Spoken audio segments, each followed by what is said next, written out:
You're listening to Africa Business Radio. Up-to-date insights on the Africa business landscape. Log on to www.africabusinessradio.com. Your favorite shows are available on podcasts. Download them on our website and mobile app. Africa Business Radio, towards a profitable Africa.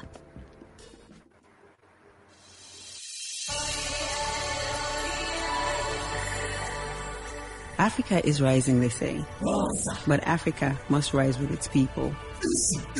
There is no Africa without its people. How then do we harness Africa's wealthy people? Through social change and development. Social Conscience with NASA commits to Aspiration 6 of the Africa Agenda 2063 and the Global Development Goals. We advocate social change and development that will inspire the transformation that keeps Africa rising. Join us every week at 6:30 p.m. GMT +1.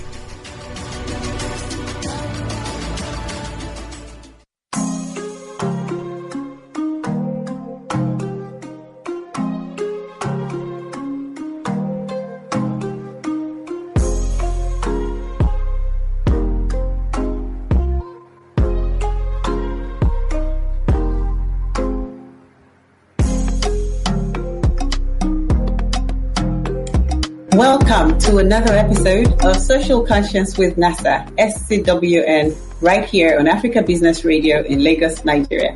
I remain your host, NASA, with the most. So the last few weeks have been a blend of emotions for Nigerians at home and in diaspora. And, it started off with the peaceful and promising protest, which was essentially underpinned with a palpable sense of oneness, amongst the Nigerian youth. And then, some things just went downhill after a couple of weeks to the shootings of people at the Lekki toll gates, the peaceful protesters. And basically that marred everything for us. So October 20 is Black Tuesday, a day that we'll always remember for Nigerians at home and even in diaspora. October 20 then led to some unsavory outcomes that would follow the heart-wrenching incident that happened at the Lekki toll gate. So like many Nigerians, I'm a bit spent, in fact, very spent, more so mentally than physically. But as they say, the show must go on. And as the show goes on, I'm forced to reflect on some of the events that transpired and trying to glean, as it were, the positives out of these events and basically what happened with the hijacking. You begin to wonder, are there any positives that you can get out of what's happened? And for me, one of the things that came out strongly was the unprecedented sense of unity that was so palpable amongst the youth. There was a sense of unity, undeniable accountability, and care for one another. A lot of people kept talking about it. We've never seen this kind of cooperation amongst Nigerians, irrespective of, social class, age, gender, and tribe. So on the back of that, I thought to have a conversation around the Nigerian youth renaissance. Yes, that's what I call it. I feel like there was a rebirth. So the topic for today is the Nigerian youth renaissance, birth of the citizens. And I'll give a bit of context to why that topic. So there's reports to show that, democracy has its early origins from Greece, and history tells us that the Greeks developed a three-way democratic code, which was used to assess the behavior and eligibility of electors within Athens and Sparta. And these three groups were, one, the idiots, not in a derogatory manner, I'll explain in a couple of seconds, the tribesmen and the citizens. So the idiots in ancient Greece were private people who kept to themselves and refused to be part of the government. So you have your complicit members of society who don't care much for the goings on in the polity, they're cavalier, self-centered, and don't feel compelled to participate in the polity. Then you have the second group, the tribesmen, those with the ideologies that are limited to their tribes or sects or their small groups, if you like, and would not take into account goings on in the society. Then we have the third group, which is basically the thrust of my conversation today. It's the citizens, the educated people who voted for representatives based on their knowledge of the philosophy, who respected God and family, and ultimately put Athens first in everything that they did. And so, reading this and trying to get a sense of if this were in Nigeria, how would that look? There are reportedly some reports that show that Nigeria is made up of more of the first two groups, which are the idiots and the tribesmen. Just based on those definitions, I think that I would also agree. But then something different happened. I'm going to have this conversation with a young lady who is, she's vibrant, she's a young, vibrant Nigerian lady, and she says she's on a mission to increase women's political representation in Nigeria. But before I engage her, please stay with me as we go on a quick commercial break.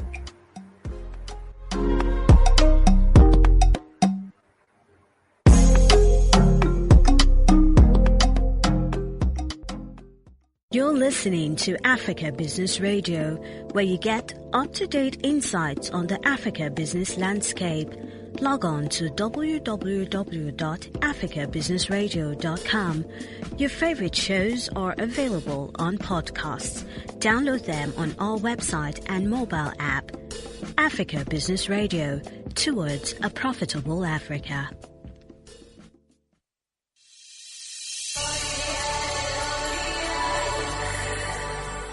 Africa is rising, they say, but Africa must rise with its people. There is no Africa without its people. How then do we harness Africa's wealthy people? Through social change and development. Social Conscience with NASA commits to Aspiration 6 of the Africa Agenda 2063 and the Global Development Goals. We advocate social change and development that will inspire the transformation that keeps Africa rising. Join us every week at 6:30 p.m. GMT +1.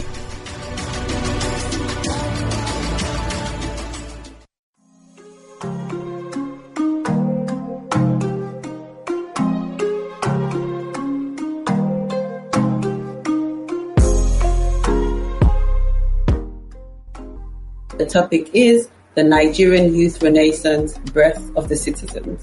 Just to continue to give context to this topic, it's basically on the back of the allegedly say exist in every society. So the three groups are the idiots, the tribesmen, and the citizens. And based on these three groups, there's been reports that Nigeria just has about 10% of citizens, and the other 90% would fall into the other groups of tribesmen and idiots. But prior to now, right, I would agree with these stats, but something profound happened during the EndSARS protests. It was as though there was a rebirth, a renaissance of the Nigerian youth. There was that uniform sense of purpose that was borderless because there were Nigerians in diaspora and pushing for the same agenda. And it cut across social class, religion, ethnicity, personal beliefs, etc. It was quite interesting to see this rebirth. And what I think I saw, and I don't know if anybody would agree with me, we'll find out if my guest does, was the birthing of a crop of citizens as defined by the Greeks in Nigeria. At this juncture, I'll introduce and invite my guest, Abosede George-Ogan. She's a tri-sector leader who has worked across the non-profit, private, and public sector as a development professional. The one-time director of strategy, funding, and stakeholder management, contributing her quota to job creation in the state. As the co-founder of ElectHER, a women's political advancement initiative that seeks to address the underrepresentation of women in elective office in Nigeria through behavioral change, communication skills development, and funding mobilization, Abosede is on a new mission to increase women's political representation in Nigeria. The goal of ElectHER is to engage, encourage, equip, and enable women to decide, run, and win elections. To my listeners, please feel free to weigh in by sending in your questions or comments to @Africa_BIZ Radio, one word. On Twitter, the handle is @AfricaBizRadio, that's BIZ Radio, one word. On Twitter with the hashtag SCWN. Welcome, Abosede, and thank you for joining me tonight. It's really good to be here, Nasa. Thank you for having me. Thank you. So if you've been listening to the introductory part of the show and some of the context I tried to build around the topic, and as you know, the topic is, the Nigerian youth renaissance, which is what I like to call it, and the birth of citizens. Would you agree, that there is an emergence of citizens in Nigeria as the Greeks have defined it within the youth demography? And if you do, how do we nurture this identity? So, first of all, I really love the fact that you're using Renaissance. And one of the words that we have used a lot in recent times is there's been a reawakening of young people. But if we're being honest, I don't think it's a reawakening. I think it has always been there.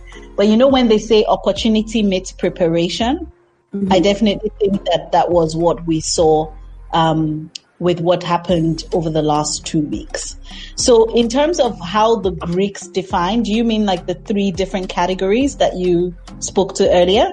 That's correct, yes. So, the citizens being the ones who have that spirit of unity and oneness and are all about the greater good as opposed to, for self, right? Yes.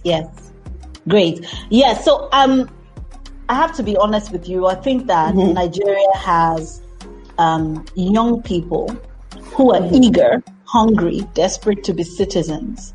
However, a lot of them, for many reasons that we, can discuss, have had no choice, unfortunately, but to find themselves being other things, if you know what I mean, or channeling their energies into other things. However, I think what is most important to note is that when the day came, Nigerian youth rose up, and I think that should be celebrated.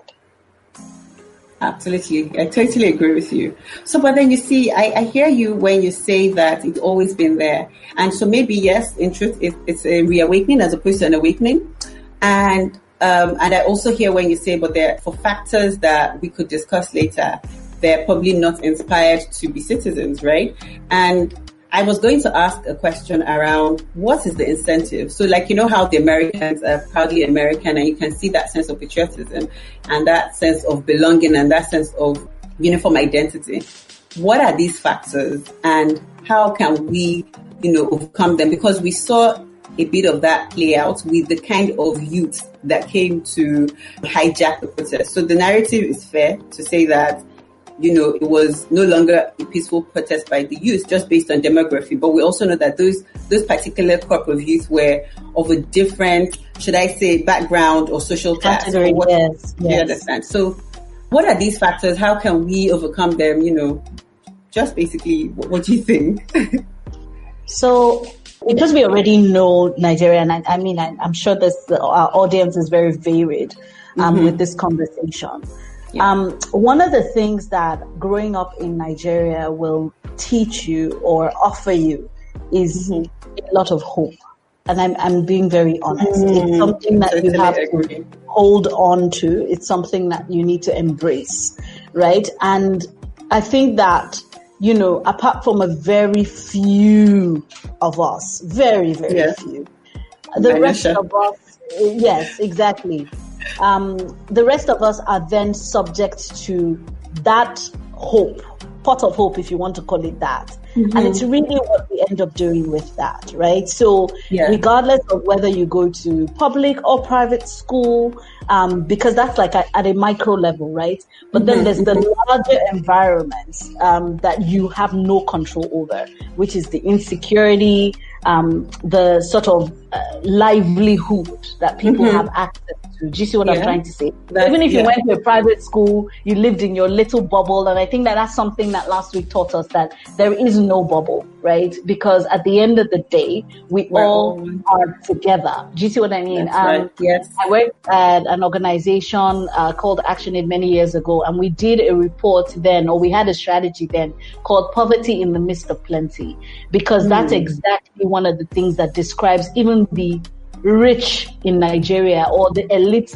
locations in Nigeria. That's the fact true. that, so at the end of the day, the point I make is, apart from a very small number, the rest of us are actually dealt hope. So hope is the currency. to your point about in America, there's patriotism because the incentive is that, if you pay your taxes, then you have access to healthcare, education, good roads, and all of that. Unfortunately, it's not the case yet. It has not been. So the commodity that we are trading with is hope. And I think it's to the degree that you can maximize hope, really informs how far you go. So if you think about the recent news, we all celebrated around Stripe buying Paystack, right? Yes, these are young men who were operating within the same sort of harsh business environment. Exactly. Who grew up within the same difficult Nigerian environment, whatever that means, okay? However, based on hope, vision, they were able to push through. So I guess that at the end of the day, that's what everybody's trying to do. And to what degree you're able to do that, I think that there are varied factors that would inform that. Fantastic, interesting perspective. And I like that, you talk about hope being that currency that we all have. And, and we see that come through all the time, despite what we've all gone through as a nation, the shootings and the curfews. And, I was talking to a friend of mine saying, people just seem to bounce back very quickly. What is that even? Like, I don't know that this would have happened anywhere else. So this hope is obviously very strong. I'm only just concerned, though, that it's not sustainable, because after a while, as we see, people will get really tired because there's only so far hope can take you. Like, I don't know that if you don't have any tangibles to sort of support that hope, then it becomes a bit of a hopeless situation. But anyways, we'll remain hopeful. So just speaking to hope and behavior and the crop of youth that I referred to that were in the mix. So there's been a lot of talk around, a lot of the engagement was happening on the platform where a significant proportion of this youth are not on. So it's offline. It's the uneducated youth in the rural areas who want the same thing that the educated youth want, but are going about in a different way and are sort of very, they're like the pawn, so very susceptible to being used by whomever. So how about we play this to our advantage? How do we go about driving behavioral change? And I asked this because ElectHER uses behavioral change as one of the tools for, equipping women and developing women for elective positions. So please just talk about this from your understanding. Yeah. Thank you very much. So with behavioral change, I think that, there's this analogy that people don't care how much you know or until they know how much you care, right? And then the other one would be that a hungry man cannot really, think, if you know what I mean. Exactly. So there are layers. I wanted to establish that because there are layers to this particular group of people, right? Right. So that's the first thing to establish. But I think that we all want the same thing. So that's the first thing.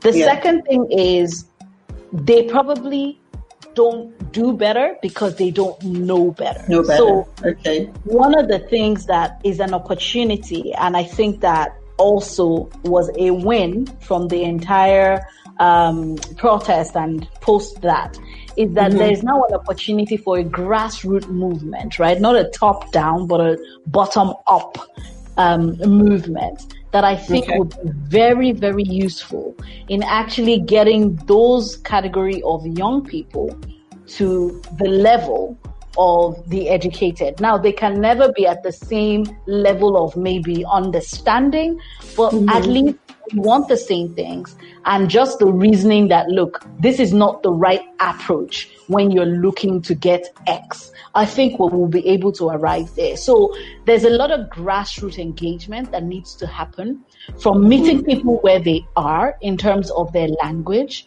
in terms of their level of understanding, in terms of, that concept, all right, of making a young person understand that, look, if you take 5,000 naira to vote for someone, you have literally mortgaged your life for 4 years. You know what I mean? With 5,000 naira. I mean, at the point where they're doing it, and this is my point, they don't think deeply about it. It's in the moment. Exactly. it's in the moment, they just are thinking, I'm going to be 5,000 naira richer 20 minutes later or whatever it is, right? But the understanding that, look, but you might want to vote for someone who will fix your roads, who will give you better access to education or subsidized, loans or something, or care about your business or your environment, right? Because if you do that, then 4 years later, you'll be in a much better position, all right, in terms of your livelihood for you to be able to do more things or X and Z. So that, I think, is what we need to do. In terms of changing behavior, we need to start at the grassroots in terms of meeting people where they are. I think what has been happening is, and even from last week, if you think about it, they didn't realize that we were all on the same side. It almost seemed at the end of the day like we were on different sides. But the truth is, we're all on the same side. Absolutely. However, like you said, it's the approach. So why the elitist youth or the educated young people were using like an approach that shows that you have thought it through and that you understand what the outcome that you're seeking is. That looting and, just vandalizing and all that. Vandalization is again similar to taking the 5,000 at the polling booth, right? It's just taking for the now, right? But you're not thinking in your words about the sustainable future that you're mortgaging or that you're creating or that you're sabotaging. Yeah. Well, absolutely. So you are right, and we're all right about the need to obviously go to the grassroots, meet them where they are. And you speak about, when someone is hungry, then they probably couldn't care less. And that's why it's easy to mortgage, their entire life for 5,000 naira because they're just thinking of the hunger pangs they're having at the time. But in terms of getting to these people, we probably have to also then address that because everybody just would sort of start to think, oh, you guys have come to speak English again. And people probably can't even relate with what they don't see, especially at this level. So maybe it would have to be a blend of approaches, if you see what I mean. So there's the bit of engaging, but engaging in a way that they can trust you to know that indeed, these people are actually on the same side as us. So I'll move to my next question. And it was an interesting, and I think everybody saw this. There was a strong featuring of women, very prominent in the narrative of NSAS and Sorosuke, as they call it. And so you see the likes of DJ Switch, Aisha Yusufu. And for me, it was like a first-hand demonstration of the role women can play in leading the nation. So for your organization as ElectHER and, given what your objective is, how do you plan to ride the momentum gathered from the protests and then this new emerged identity of young people in Nigeria? Thank you for that. I think you've already kind of stated it. One of the major wins, again, from the entire NSAS protest was this clear indication that, wow, women can do so much if we give them an opportunity, and also kind of inversely saying we are really depriving ourselves of a lot when we do not utilize almost half of our population. I think that became really clear in a way that, to your point, ElectHER has now kind of, we have a case, if you know what I'm trying to say. Yes. So it becomes a use case of sorts, right? Yeah, when we're absolutely. But I'll be honest with you, we have had a lot of people reach out to us over the last 2 weeks, right? And our work has then become more relevant, right? Because perhaps to a lot of people before then, it was abstract and it was something that they couldn't relate with. But I think seeing the role that women played over the last 2 weeks, it has become really, really, glaring to people that, look, this is what could happen if there were women at decision-making positions and positions of power across different levels of, whether it was political office, appointive office, or governance, right? Across the board. And so, the first thing that we're doing, actually, to just encourage people to channel that energy in a direction is that we're having a town hall this weekend, right? Exactly. So, and it's a town hall because it's like come one, come all, right? As far as we're interested in understanding the role of women in governance and in politics and what that could mean for us as a country, then come and have this conversation. So that's a virtual town hall that we'll be having November 1st. And people can register. We're asking everyone to come, and we're going to do a few things. We're going to be hearing what are the current, numbers, what's the data say, but what's also at stake, right? What have we been losing for 60 years because we haven't prioritized included women? Women included in politics. And then we would also hear from a panel which is made up of women who have run, and also men who understand the importance of women being in positions of power. So, and then obviously we would have a full session of Q&A to get people to really understand how they can participate, what role that they can play, and where they see themselves in sort of the value chain of supporting women in elective office. So that's the first thing that we're doing to channel these energies and the awareness and the awakening and the consciousness that a lot of people now have.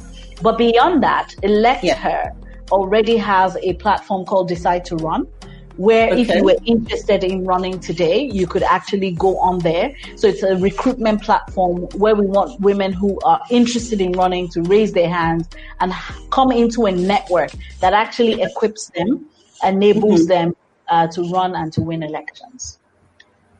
Wow, fantastic.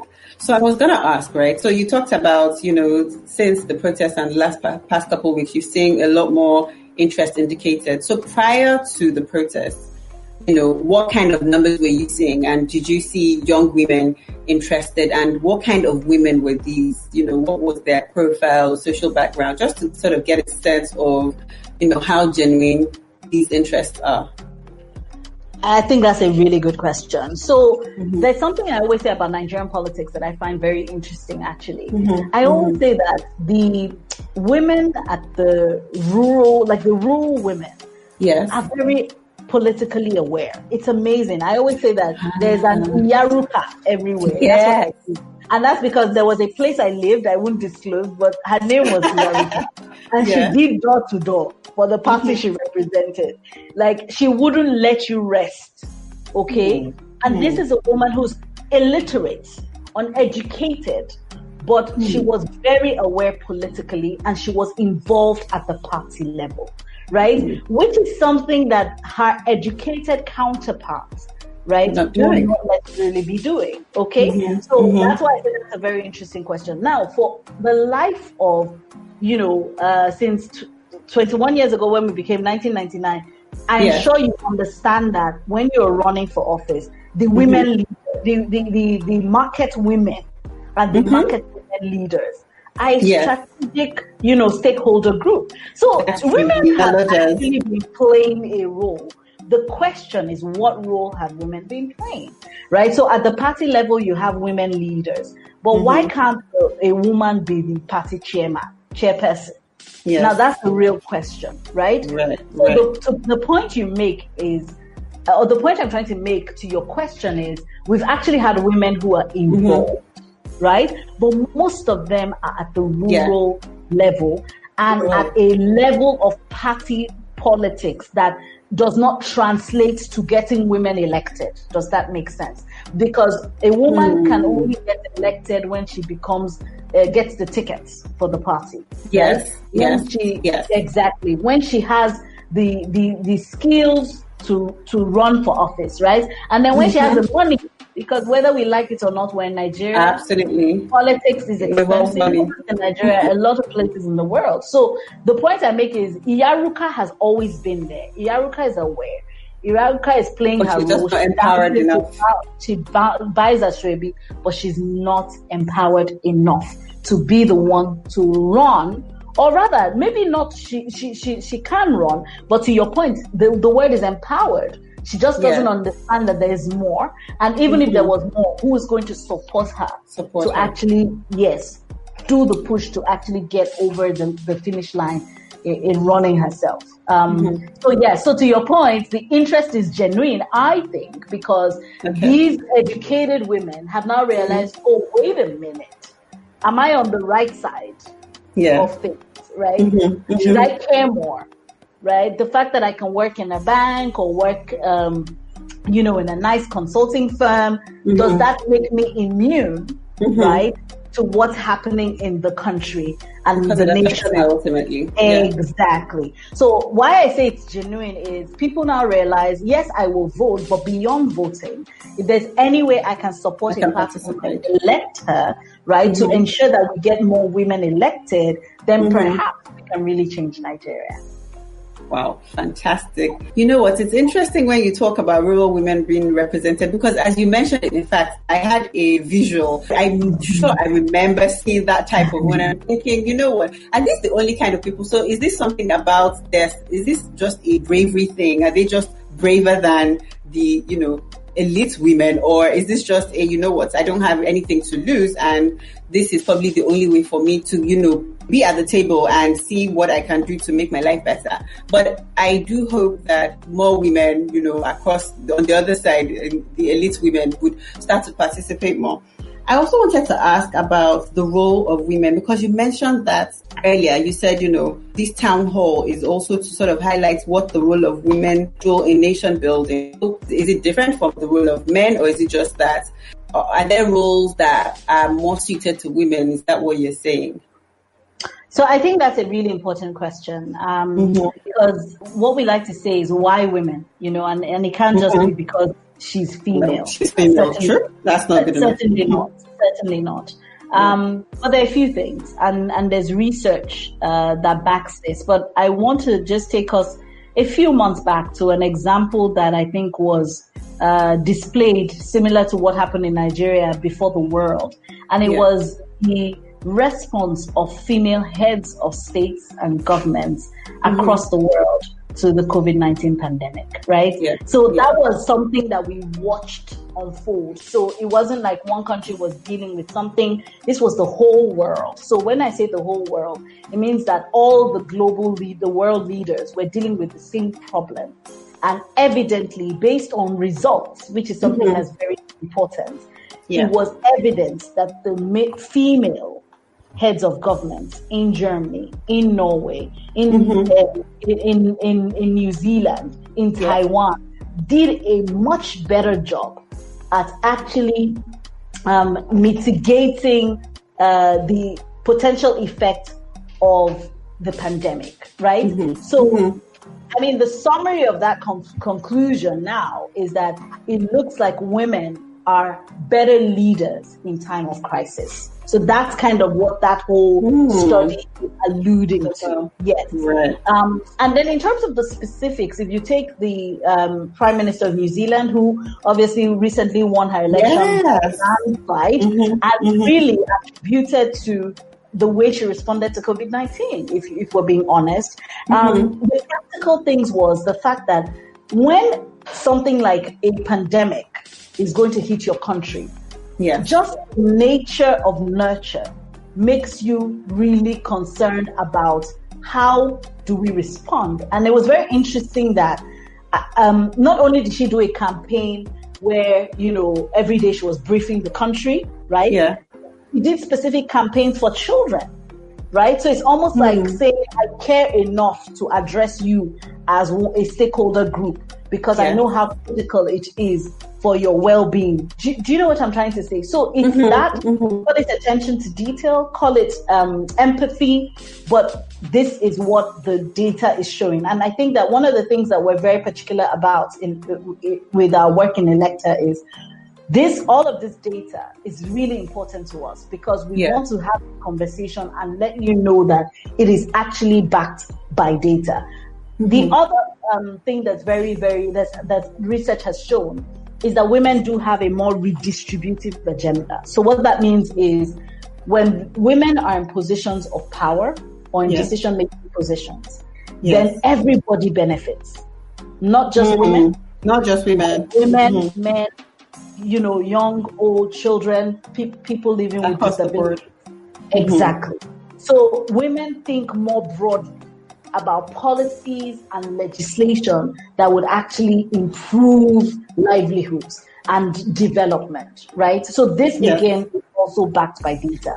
So when we say that we want women in positions of power and to help with nation building, these are some of the roles. The final piece that I'll talk about and that the evidence also points to is that when you have women in positions of power, then corruption is reduced. And corruption, not just financial corruption, but also there are multiple corruptions. So remember that there's corruption even within institutions. So what kind of justice system do you have? What kind of democratic institutions do you even have? So the data also shows that when you have women in positions of power, then you are more likely to have better justice systems and better democratic systems that inadvertently leads to reduced corruption. Wow.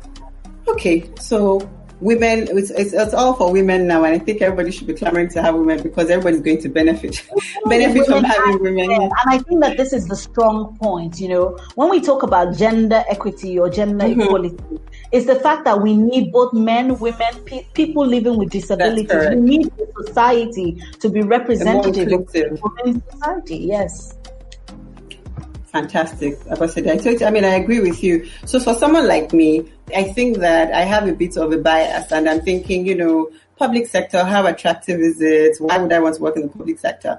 How, beyond the people that indicate interest and take that initiative, how do you also, and I don't know if you do this, with ElectHER, do you position it so that people find sort of working in the public sector attractive enough? Everybody complains about the corruption and the poor welfare benefits, etc. How do you make the public sector attractive for these women? How do you position it for them? Or is it just about your passion and your interest to build your nation that you want to rely on? So, I generally argue that we should all be doing work that, so I do have a book called Building a Conscious Career. And I really make a case for the fact that we should all be doing work that personally fulfills us, financially rewards us, but also creates impact. So that being said, I think you can do this across sectors, and I've done it. It was deliberate for me to work across sectors. So whether this is non-profit, whether this is private, or whether this is public sector. Right. But then to say that public service is exactly what it is. It's public service, right? So you must be willing to serve. I think that's really critical. So if you're talking about financial reward, then it might be we should be honest, right? I went from a private sector job to a public sector job, and that came with a significant pay cut. I'll tell you upfront. And so it's a reality. And we must make trade-offs based on what exactly it is that we consider as value and that we consider as contribution. And I think that that's what's most important. So I don't think it's about making the sector attractive, if you know what I mean. I think the sector as it is, if it works, and government can work, I've experienced it, right? Can it? Really? I'd like to hear more about that. I think the Lagos State Employment Trust Fund is a microcosm of government working. And I talk about this a lot, right? First of all, we all come from private sector, but I don't really think that was it. The fact that they wanted people from private sector, I think was already, indicative of the fact that they wanted it to work. It was also, it had an independent board of trustees. Right. And they had only 3 government representatives out of 10. So these are some of the checks and balances that you put into an organization. And that's what a private sector organization would do anyways. So the point I make is that government can work.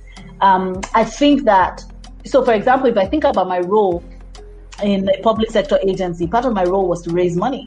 And the question I would ask myself is, if I wanted my salary increased, could I raise more money and then negotiate? So it's the same process. Do you see what I'm trying to say? So it wasn't that the organization had to have been attractive before it attracted me, right? But it's the fact that I wanted to serve and I was looking for a platform to serve. But if you go into elective office, more specifically, that's why we need to do a few things around legislative reform. I think there's a lot of work we need to do in that regard. We need to do some work around sanitizing the political landscape so that there's less violence, so that people need to spend less money, so that the votes count. Because if you think about it, what costs money is almost like the peripheral things and not so much. I agree. Yeah. Running for all office. the providing the stomach infrastructure and all of that stuff. Mm-hmm. So with that, it tells me that, look, even if you were working a decent job and you said, okay, today I want to raise my hand to serve, if the political landscape was, fairer and more sanitized, you don't need like loads of money, right? That's true. And really, if you were willing to lead a decent life, and I think these are real questions we need to ask ourselves. What is rich? What is a decent life? What is contentment? I don't know. These things vary from person. But I think that public service is definitely a place you go and serve. And I will encourage people to have that as their priority. So in terms of how we are preparing women, I think that in the Nigerian context, it is important that you're a competent woman and that you're capable, and we have a lot of them. We're not lacking for that. But it's also important that, if, for example, you needed time to save more money because of your peculiar family situation, that you do that. So we're not unrealistic, I think, is what I'm trying to say, in how we encourage women to get involved. I think that it's a journey. And one of the things that we're trying to do that I think speaks to that is that we're trying to start early and encourage women to start early. I think what happens most times is 6 months into election or, a few months, then that's when you want to run. But unfortunately, you've already lost, because with the men, as you can see, they're already trying to win the election from now. So even that, if that meant working, a job to save money, then planning early just increases your chances of being in a better position to make the choice of public service. Well, fantastic. Okay, so just speaking to, taking us back to the topic, and I know that we've read off a little, women are part of the youth demography. Yes. I'll just take you back to that general demography and just talking about the youth. And I remember that I started the show with a conversation with Akin Oyebode, whom I'm sure you know, and it was around youth leadership. And he made a statement about, youth does not equal competency. And with the topic today around the emergence of a new crop of youth or renaissance of the youth, do you even think, from what you've seen, that these youth are actually ready to take up office? So you've heard people say, just wait till 2023, or in fact the next electoral year, and because you need a lot of time to have that maturity. What are your views on this in terms of readiness? In terms of readiness, so I think that it's important to pay attention to what we saw that worked with the NSAS movement. I think that there was a clear demonstration of the use of technology. So I think there was a clear demonstration on the use of technology to mobilize, whether this was human or financial resource. So I made these things specifically to call out that we as young people need to understand what the strengths are, right? But we also need to understand that we don't know it all. We don't have it. Right. And so I think that another opportunity that this has provided is an intergenerational partnership that wouldn't have been easy if this did not happen. One of the things that this did was it showed the generation before us that, one, we're ready, we're capable, and if they want to partner, we have something to offer. So that's kind of like the angle that I'm very interested in and that I would like us to focus on, right? So the question is, in terms of readiness, yes, we can be ready, right? But I don't think that we can do it on our own. And so how we partner with that generation that has gone before us, I think will be really critical in how we can succeed come 2023. Well, interesting. And so I hear you when you talk about the intergenerational partnership and it reminds me of, I saw that interview with Atedo Peterside, and, it was just so instructive. And you could see a lot of them, showing that pride in, how the youth had gone about the protest, but then also sort of saying, you could have done things a little bit differently to get different outcomes. And I'm just also then wondering, yes, there's a few people like Atedo that would say, want to work with the young generation to make this a reality. But then there are probably still the other crop that don't believe that, you've also heard people say they had a poor strategy, they didn't have a strategy at all, and they're not ready, they're not mature. So, I'm just worried that is that even a reality, that partnership? Is there a real potential there? Because it does make sense, everybody leveraging their experiences and knowledge, So do you think that really exists? Yeah, so I think that, look, what happened with NSAS, and that's why when people say, that was the start, I absolutely agree, because see, those moments come once in a yes, exactly. Yeah. However, what you do with the momentum, right, is what matters, in my opinion. That's right. So absolutely. So the point I'm making is, look, whether we're strategizing on our own or in partnership with the other generation or whatever it is, the most important thing is, what are the steps we are going to take to give us a different result? I think that's what's important. And then you will find allies along the way. And then you will definitely find blockers. That's just the way. That's a given. Yeah, exactly. So, I think that, because if I apply to the work that we're doing with ElectHER, not a lot of people are too keen about women in politics. They just think, what are you talking about? Yep. So if we're focusing on that, we wouldn't do the work that we're doing. And so I think it's quite similar with what the young people, you focus on what you're going for. The truth is, look, if a young person is what? Okay, let me use myself. I'm not ashamed to say my age. I'm 37. I'm 37 in 2020. Yes, I'm 37 in 2020. In 2020, I will be 40. So my point is that even though we're saying we're young, we're old enough to be in positions of power, right? So I think that as much as we're thinking that we're young, and I know that there's the younger sort of Gen Z, right? Yeah. I fall probably in the category of millennials, but I know there's Gen Z who were also part of this. But the point I make is, the time to start is now, and the time to prepare ourselves is now. Whatever it is that we need to do, we must do. And I think that that's what's most important. It's how are we preparing? Because along the way, like I said, we will find our allies. We'll find those who support us. We'll find those who are interested in collaborating with us. And I think that having that focus is also part of building maturity and showing that you're one to do business with, quote and unquote, in terms of partner with. Wow. Thanks, Abosede. Okay, so for anyone who's just tuning in, it's still Social Conscience with NASA on Africa Business Radio, and the topic is the Nigerian Youth Renaissance, Birth of the Citizens. And with me discussing this topic is Abosede George-Ogan. So, Abosede, you said quite a number of things, and I think that listeners would have taken away, if it's not one or two things from this conversation, that's enlightening and empowering.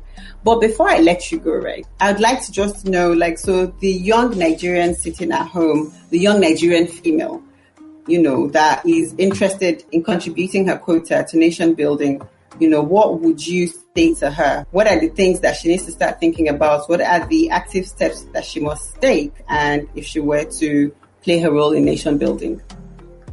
The first thing I'll say is follow ElectHER across all our social media.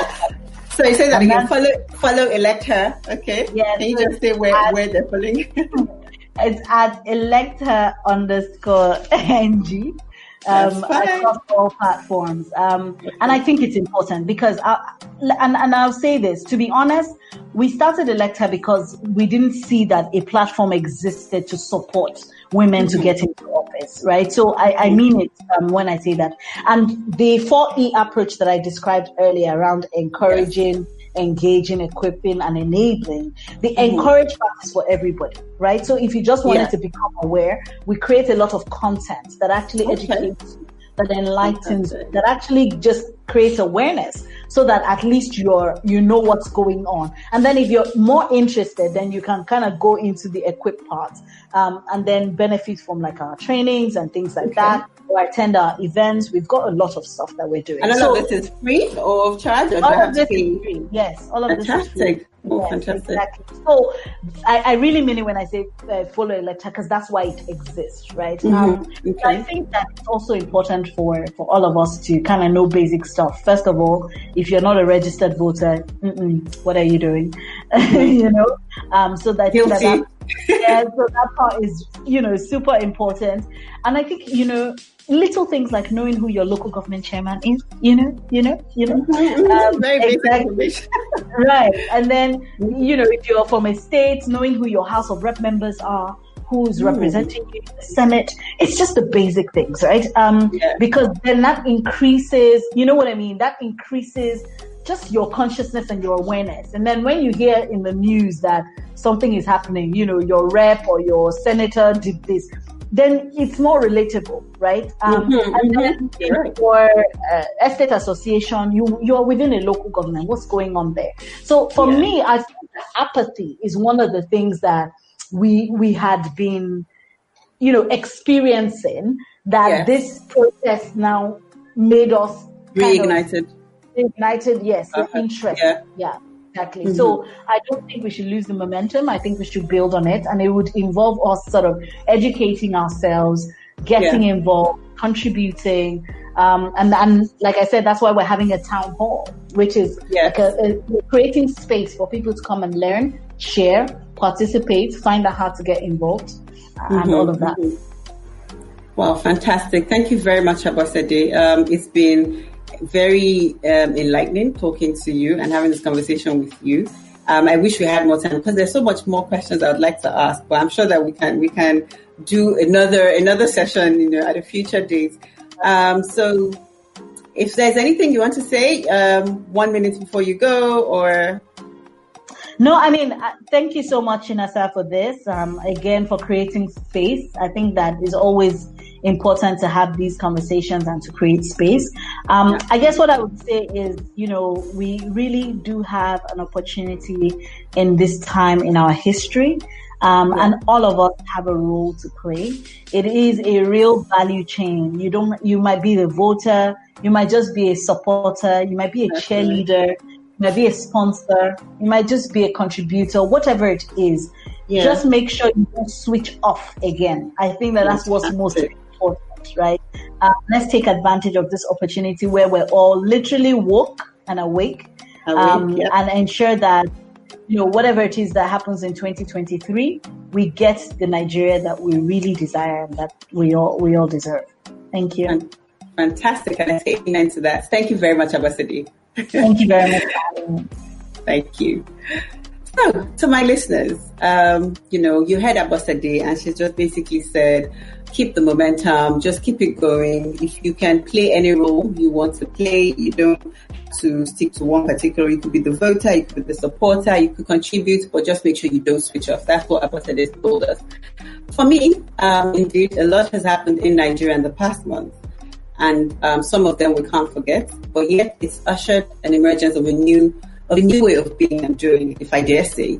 And without a doubt, the road to change is long and windy, but one that we must continue to. Its comfort is in knowing that the journey has begun. And what we must then do is nurture what we birthed during this protest and pass it on to generations unborn.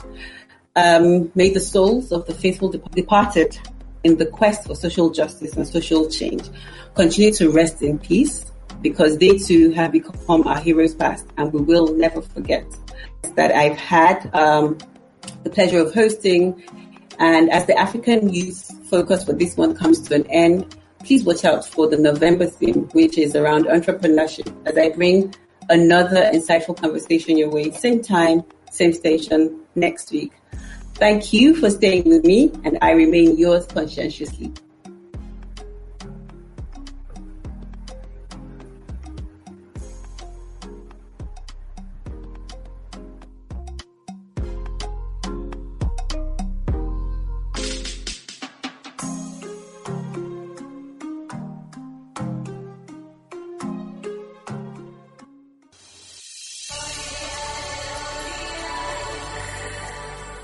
Africa is rising, they say, but Africa must rise with its people.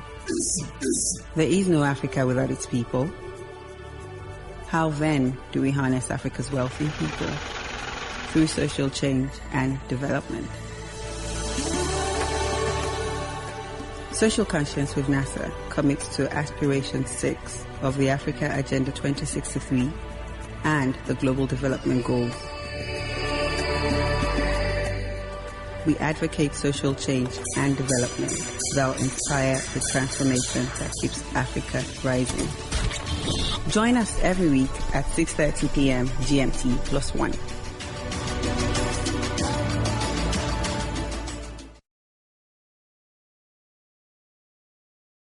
You're listening to Africa Business Radio. Up-to-date insights on the Africa business landscape. Log on to www.africabusinessradio.com. Your favorite shows are available on podcasts. Download them on our website and mobile app. Africa Business Radio, towards a profitable Africa.